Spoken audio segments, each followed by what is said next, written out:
గుడికి ఎందుకు ఎడతాం?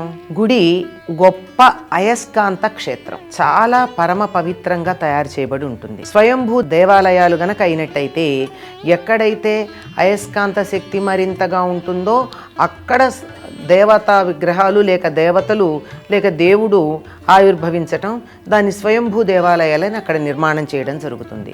లేకపోతే కూడా ఎక్కడ పడితే అక్కడ దేవాలయాలు కట్టరు కదా. ఎక్కడ అయస్కాంత శక్తి ఎక్కువ ఉంటుందో అటువంటి ప్రదేశాన్నే ఎన్ని అందులో మరీ కేంద్ర స్థానంగా ఉన్నటువంటి చోట మూల విరాట్టుని ప్రతిష్ఠిస్తారు. ఆ మూల విరాట్టు కింద చక్కగా రాగిరేకు మీద యంత్రాలు, ఆ యంత్రాల మీద బీజాక్షరాలు రాసి ప్రతిష్టాపన చేయడం జరుగుతుంది. రాగి మంచి విద్యుద్వాహిక అని అందరికీ తెలుసు.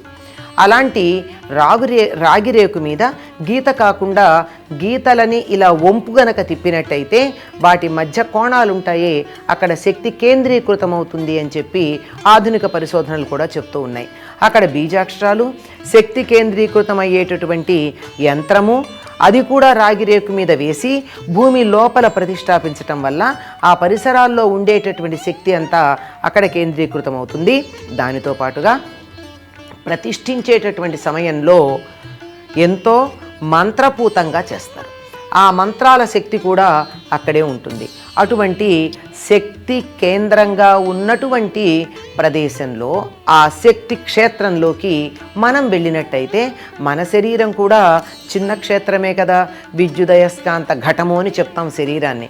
అది పెద్దది. ఆ పెద్దదాని దగ్గరికి వెళ్ళినప్పుడు దాని శక్తిని మనం కొంత తెచ్చుకోవడం జరుగుతుంది.